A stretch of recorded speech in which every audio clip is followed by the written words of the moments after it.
This is Dr. Cynthia Parker and her teaching on the book of Deuteronomy. This is session number 13, Deuteronomy and the Canon.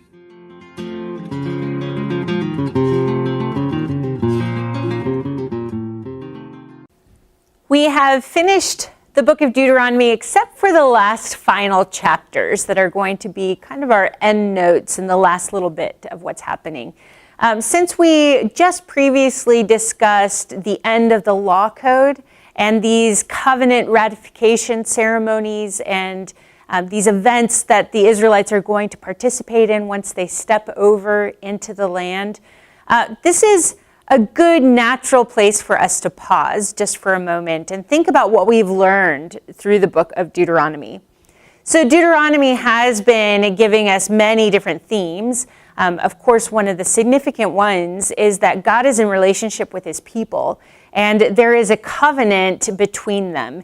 And so we have these stipulations. These are the things you should do so that things go well with you. And we have this casting of a vision of all that can go well in the land if you adhere to the covenant and the laws that God has given to his people. And we have noticed that the Israelites are on the world stage, that they will never be able to go out and conquer the world. Their land will not support that. But the world comes through them, and there's an interaction between the Israelites and the people around them. So taking some of these concepts, then, it shouldn't be that much of a surprise that Deuteronomy is very closely connected to several books in the Hebrew Bible, and I would say especially with some of the prophetic books. Now, we mentioned earlier when we were talking about the history, the writing down of Deuteronomy, and I mentioned a gentleman named Martin Note. And his idea was the idea that Deuteronomy is supposed to be the prologue to, or the introduction to, the historical books, starting with Joshua and going through Kings. Because there's so many references throughout the historical narratives where people are called good or evil based on how well they are adhering to the covenant with God. So in that way, Deuteronomy is hugely influential in how we read the historical narratives. But what about some of the other books? So we have clusters of writings by prophets. I would like to mention some of those and just reflect with you about how several of the themes that these prophets bring up end up being themes we've already learned, we've already studied, and should sound familiar to you because of this study that we've done in the book of Deuteronomy. The first one I would like to mention is Hosea. So Hosea is we call him a minor prophet, which by no means that his ministry was minor. It just means he's not one of the really big prophets that has a really big collection of work associated with his name. So the big prophets or the major prophets would be people like Isaiah and Jeremiah and Ezekiel. Hosea belongs to the book of the 12. So the writings of Hosea have been collected, the sayings of Hosea have been collected and written down. Now, we don't know where Hosea is from. We don't have a city that he is from, but we know he's from the northern kingdom of Israel. So historically, we're at the point in time where the northern kingdom and southern kingdom have already split from each other. So Hosea is part of the prophets that are sent to the northern kingdom of Israel. Some of the themes that he comes up with and that he talks about is God's divine compassion. So the first couple chapters of Hosea are all about how God has an enduring, substantial love for his people, even when they turn away from him. And we get this shown within Hosea himself and the prostitute wife that he is called to go and to marry. And so even in Hosea's life, his persistence to love her and stay married with her is supposed to be an example of how God stays in relationship with his people even when they go and follow other gods. We also have the idea in Hosea that forgetting God and going after other gods, and the idea that God will continue to pursue his people. So Hosea rebukes the northern kingdom of Israel for bringing in and adapting worship of other gods.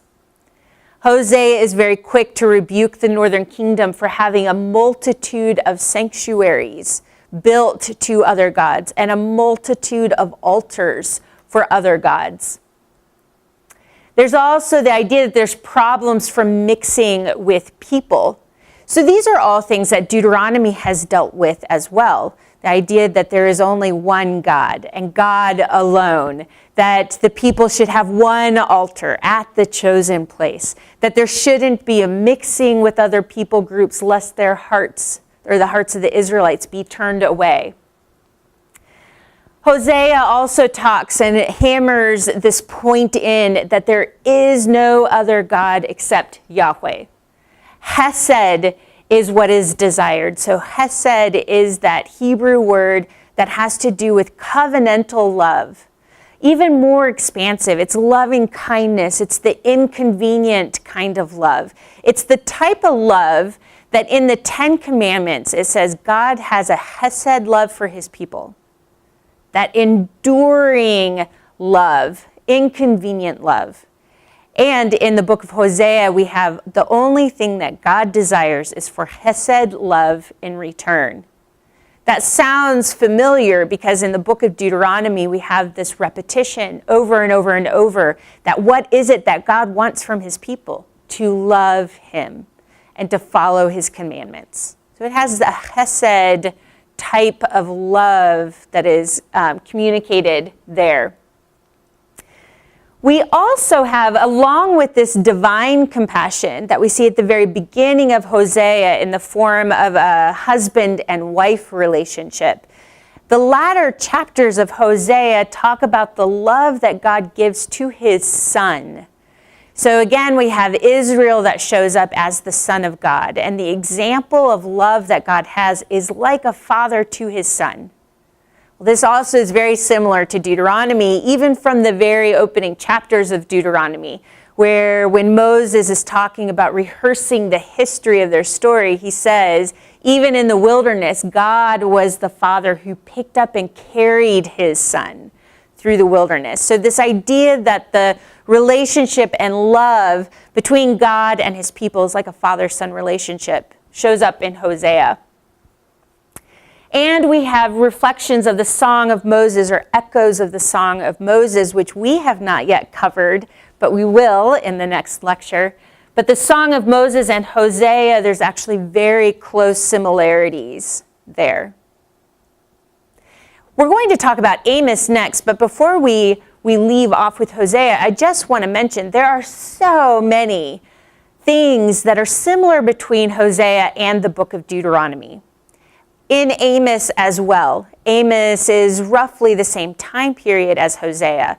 So because Hosea and Amos have such a close connection with the book of Deuteronomy, some scholars have suggested that Hosea and Amos, these writings and the ministry of these two prophets existed first, and that Deuteronomy is actually borrowing the language from Hosea and Amos as Deuteronomy is being written down. It's another one of the complicated factors that goes into us trying to figure out who wrote the book of Deuteronomy and who actually wrote it down. Now, also what is curious is Hosea is from the northern kingdom of Israel, and the book of Deuteronomy has something of a northern focus. So as we have talked about Deuteronomy and the chosen place, very consistently throughout these lectures, I have not named the chosen place. I actually don't think Deuteronomy finds the name of the exact location of the chosen place to be significant. I think Deuteronomy is trying to say this chosen place, regardless of where it is, this is how the land is structured, so that there is one place and one God at the center, and everyone falls under that umbrella.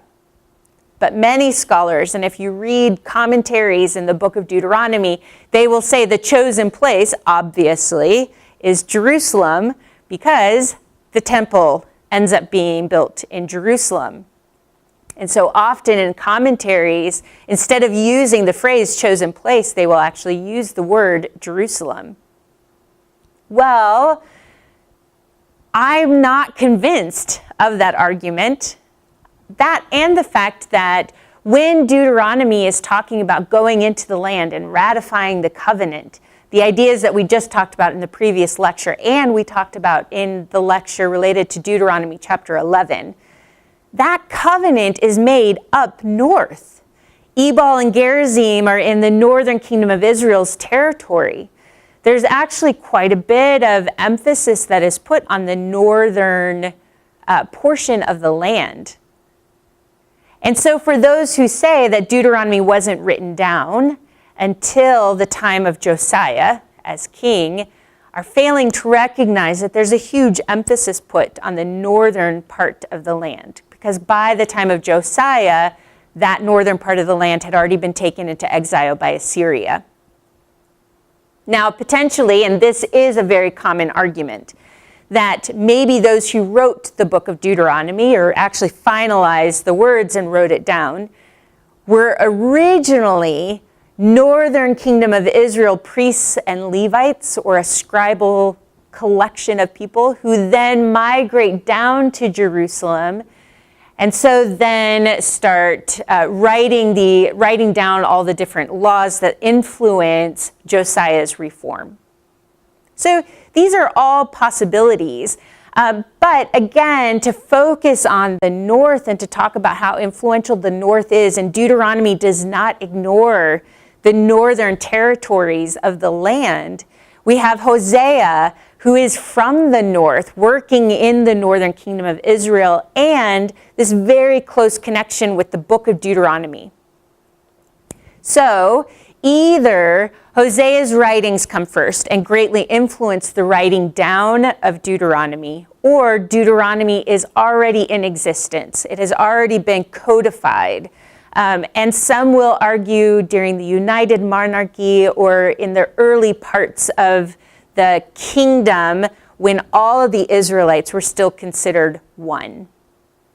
So just to make you aware, though, that Hosea as a northern prophet has a very tight connection with the book of Deuteronomy. They seem to know of each other. So what about Amos? So Amos also at the same time as Hosea, except Amos comes from the southern kingdom of Judah. So he comes from Tekoa, a town that is just on the south side of Bethlehem. Amos is not a professional prophet. He's a farmer and a shepherd. And yet God called him and said, go north in order to give this message to the northern kingdom of Israel. In the books of Amos, we see several different themes. The repetition over and over of how the Israelites were brought out of Egypt and were given the land. That should sound like a very old theme to you because that has shown up so much in the book of Deuteronomy. Amos rebukes the northern kingdom of Israel for their wrongful boasting on their own strength. And also Deuteronomy is careful to say, do not think, remember when we did our little math formula from Deuteronomy chapter 9, do not think you are going in because of your righteousness. Because if you actually remember correctly, you've been rebellious in the past. You are here because God is the one who is faithful. And so respond to God out of love. Well, Amos takes that and says, well, you, northern kingdom of Israel, you are wrongfully boasting. You are taking credit for something that you do not deserve credit for. They will also be rebuked for worshiping other gods outside of Yahweh, the only God. And at the heart of Amos, it's why I love the book of Amos so much. Social ethics is at the heart of his message, and we see how much he is bothered by the social ethics of the northern kingdom of Israel. So in the northern kingdom of Israel at this time, they have structured themselves so that the king is at the pinnacle, at the top, where very heavy tributes and tithes are being exacted from the community, and it is supplying an extremely wealthy livelihood for a very select few group of people at the top, upper echelon of society. And Amos has very strong rebukes about that. Well, again, after Deuteronomy, we've seen so many different laws in chapter 15, and then in some of the chapters scattered throughout 19 and 25 that talk about the proper kind of social ethics.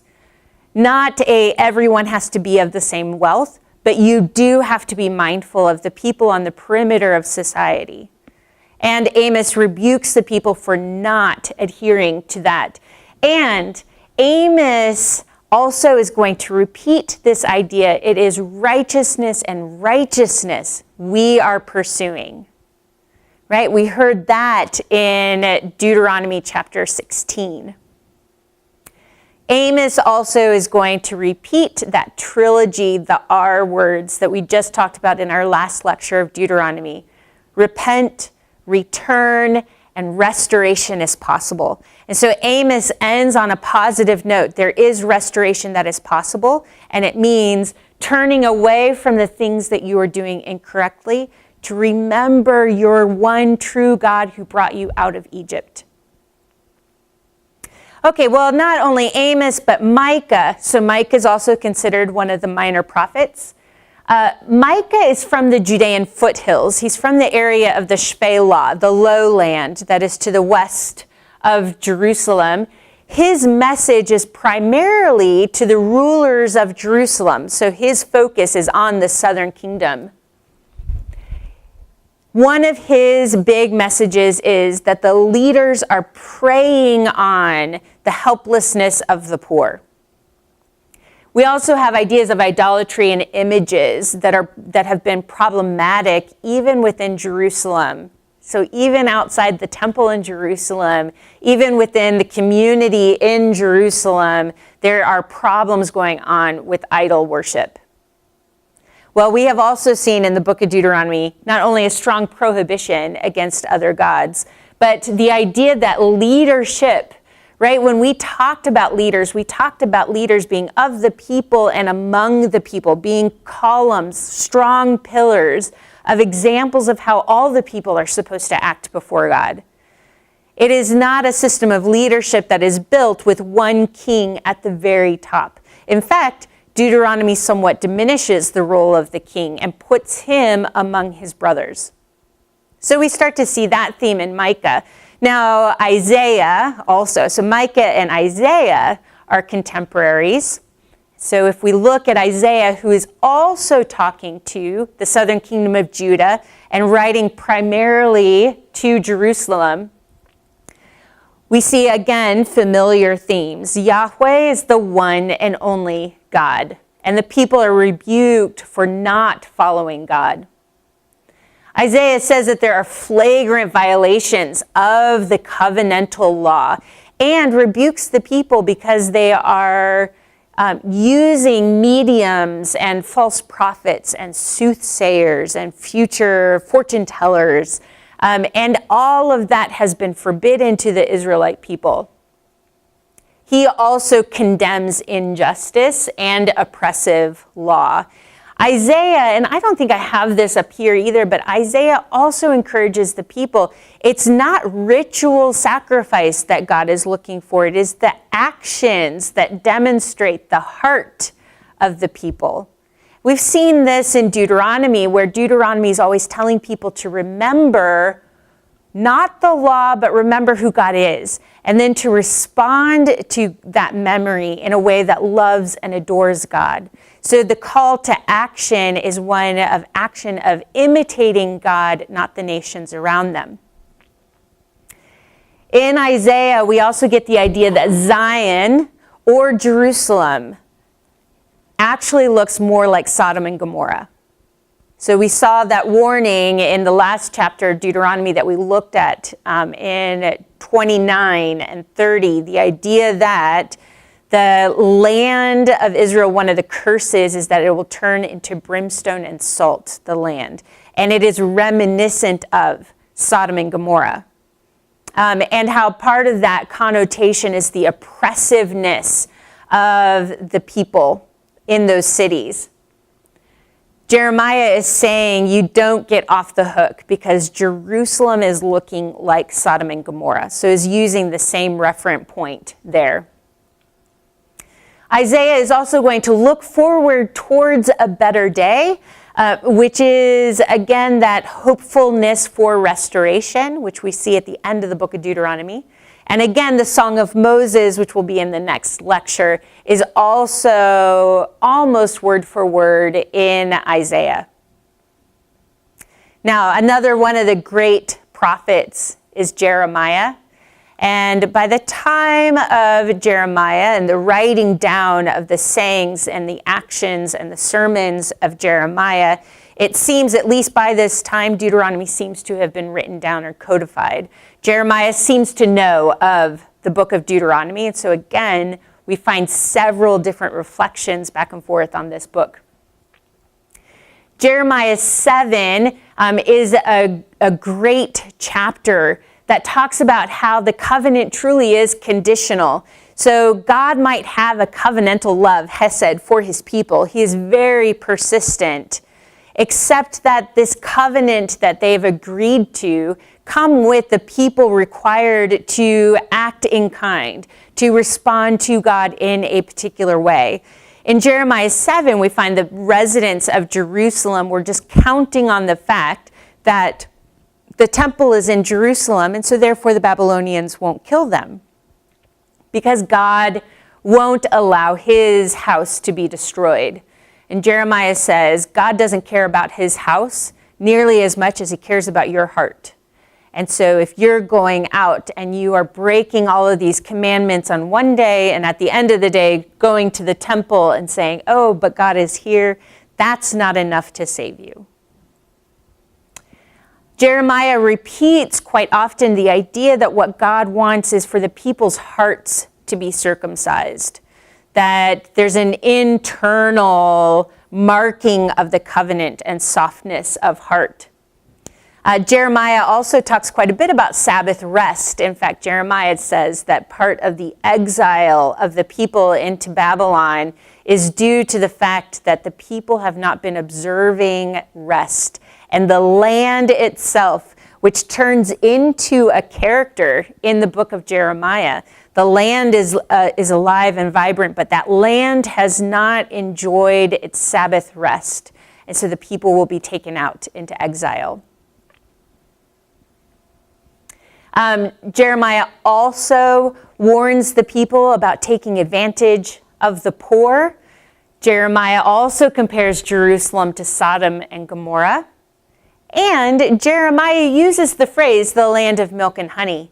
Now that phrase is actually a common phrase in the Pentateuch. We see it in the book of Exodus. We see it a couple times in Numbers. Deuteronomy loves the phrase and uses it quite a bit to talk about the quality of the land that they're going into.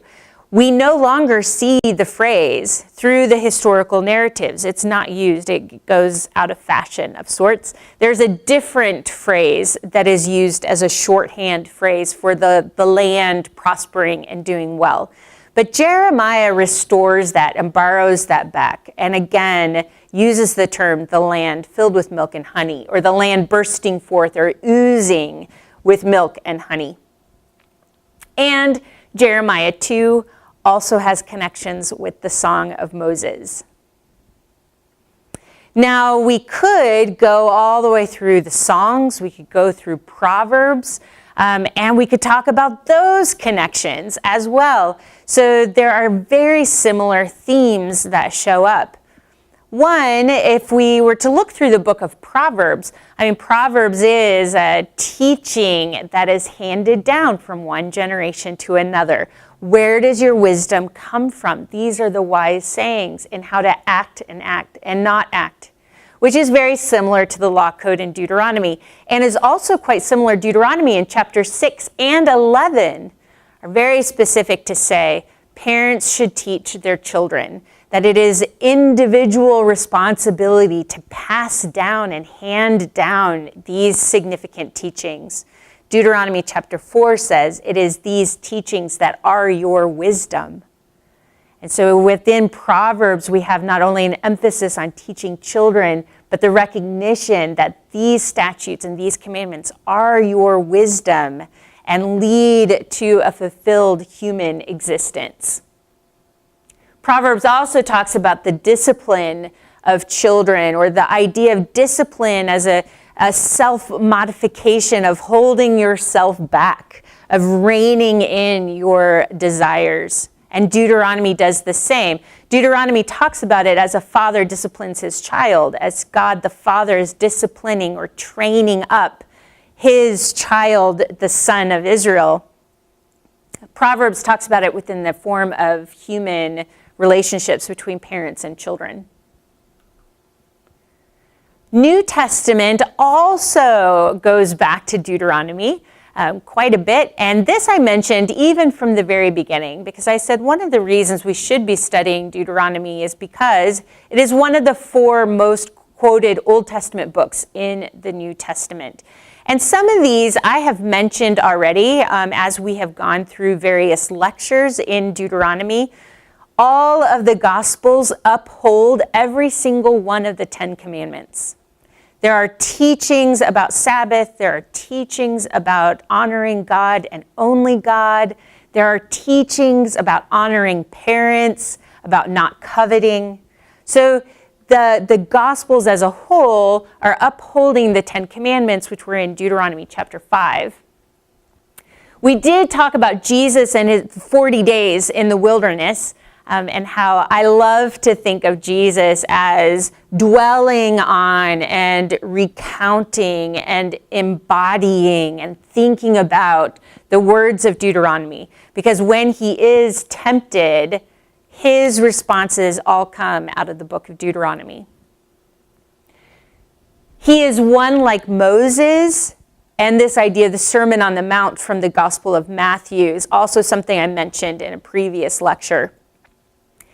Jesus is set up to look like that one great prophet that Deuteronomy 18 is promising.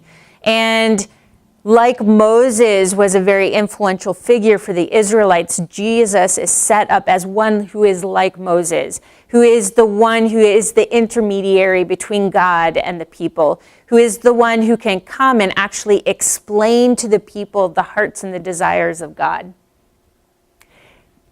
Obviously, there's a tie between love and doing the commandments. And some of these not only show up in the Gospels, but show up in the writings of Paul, or even we could say the book of Acts, so Luke Acts, and then later in the writings of Paul, demonstrate, in fact, they focus quite a bit on the grace of God, the love of God, but always call people to then act in kind. We think of the book of Romans and we think of the epistle James. They emphasize the fact that you don't just believe in something. It's not just head knowledge, but it is something you believe in, which is then demonstrated by the actions that you go out and choose to do in response. And Paul is very well versed in Deuteronomy, which should not be surprising. Paul himself says that he is a Pharisee of Pharisees, which means he would have memorized the majority of the Old Testament. He would have memorized a lot of the oral teachings of the rabbis of his day. He would be very familiar with the text. And he tends to use not only quotes out of Deuteronomy, but even the structure of the book to structure some of his own writings. So as we can see, Deuteronomy is everywhere. And there's a very recent modern book by James Michener. By recent, I see it's not biblical text. It's a couple decades old by now. The name of the book is called The Source. And it is a story of archaeologists. And one primary archaeologist is American, and the other one is Israeli. So the Israeli is Jewish, and the American is Catholic, I believe. But the story is a fictional story of them coming together in the land of Israel to dig through history and expose layers of history. There's a really interesting conversation in the book between the two archaeologists because one, the American, turns to the Israeli and says, I don't know why anyone would want to read the book of Deuteronomy. And the Jewish Israeli archaeologist turns and says, but when I read the book of Deuteronomy, I can see the past ghost of my ancestors walking through this land. This book is at the heart of our worship. And then he tells the American, go read the book of Deuteronomy 4 times and then come back and let's have this conversation. And the American goes and reads the book of Deuteronomy 4 times, and at the end realizes that it is not only at the core of Jewish beliefs, but it is at the core of his Christian beliefs as well. And so as we've seen, Deuteronomy is tightly connected to the other writings, the historical writings, the writings of the prophets, the writings of the New Testament. It was common knowledge. And so again, just as encouragement to you, the more we read and understand Deuteronomy, the more we understand the heart of God and the heart that he is asking his people to have.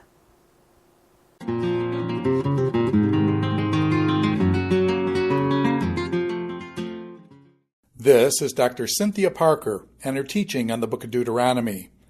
This is session number 13, Deuteronomy and the Canon.